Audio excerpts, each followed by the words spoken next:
جو ہمارے اپنے ہوتے ہیں، جن سے ہم پیار کرتے ہیں، جن سے ہم محبت کرتے ہیں، جو ہمارے رشتہ دار ہوتے ہیں، ہمارے بہن بھائی ہوتے ہیں، ہمارے ماں باپ ہیں، ان سب کو ہم ہر وقت اپنی پروٹیکشن نہیں دے سکتے، ہر وقت ہم حفاظت نہیں رکھ سکتے، ان کی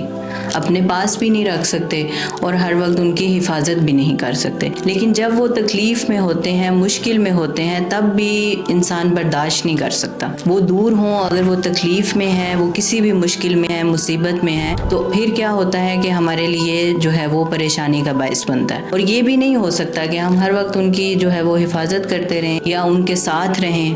کیونکہ ہر بندہ اپنی لائف میں جو ہے وہ بزی ہے۔ کچھ لوگ ایسے ہوتے ہیں جو ڈپریشن میں چلے جاتے ہیں، اور وہ پھر فرض کریں کسی نے موت کی وجہ سے کسی کو کھو دیا ہے، اب کسی کا اپنا دور ہے یا پاس بھی ہو، موت تو آنی ہی آنی ہے، یہ تو برحق ہے، تو وہ اس نے اگر اس کو کھو دیا ہے تو اس پر انسان غصہ کرنے لگ جاتا ہے اپنے اوپر کہ میں اس کو بچا نہیں سکا، میں کچھ کر نہیں سکا۔ تو دیکھیں، موت تو آنی ہی آنی ہے اور یہ برحق ہے، اس کو کوئی ٹال نہیں سکتا۔ اللہ کی امانت اور اللہ نے لے لی، اور اسی طرح جب کسی کے اوپر مشکلات آتی ہیں تو انسان یہی کرتا رہتا ہے کہ میں کیوں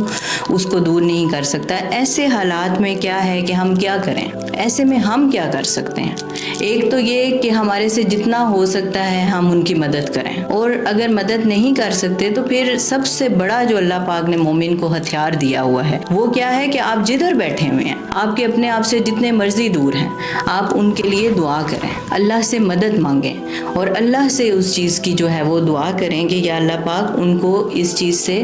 ان کی حفاظت فرما۔ اور ایسی بہت سی دعائیں ہیں جو ہمیں بتائی گئی ہیں، اپنوں کے لیے دعا کرنا، اور دوسرا یہ کہ آپ خود سے کریں، کوئی بھی دعا جو ہے وہ آپ جو اپنے بھائی کے لیے دعا کرتے ہیں وہ اللہ پاک فوراً سنتے ہیں۔ اس کو اگر ہم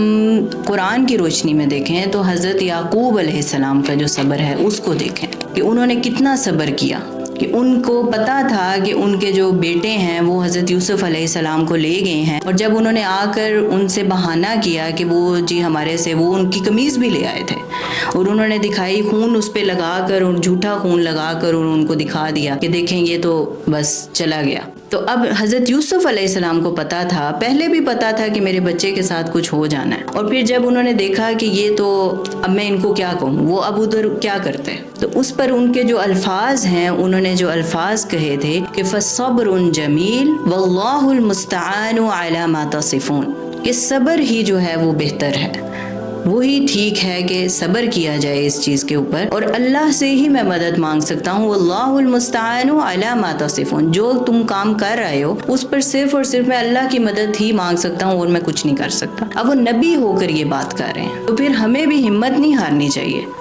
ہمیں دعا کرنی چاہیے۔ اور پھر آپ دیکھیں کہ جب انہوں نے ان کو اللہ کے حوالے کر دیا، اور بے شک وہ ان کی یاد میں تڑپتے بھی رہے ہیں، لیکن آپ دیکھیں کہ پھر اللہ پاک نے حضرت یوسف علیہ السلام کی حفاظت کیسے فرمائی۔ تو یہ جو دعا ہوتی ہے ہماری، جو اپنوں کے لیے ہوتی ہے، جن سے ہم والدین ہیں، بہن بھائی ہیں، رشتہ دار ہیں، جس سے بھی آپ کو محبت ہے، تو یہ بہت آگے لے جاتی ہے انسان کو، اور یہ پروٹیکشن دیتی ہے۔ تو اس لیے ایسے حالات میں ہمیں صرف اور صرف اپنوں کے لیے دعا کرنی چاہیے، اور ان کے لیے اگر ہم مدد کر سکتے ہیں تو آپ مدد کریں۔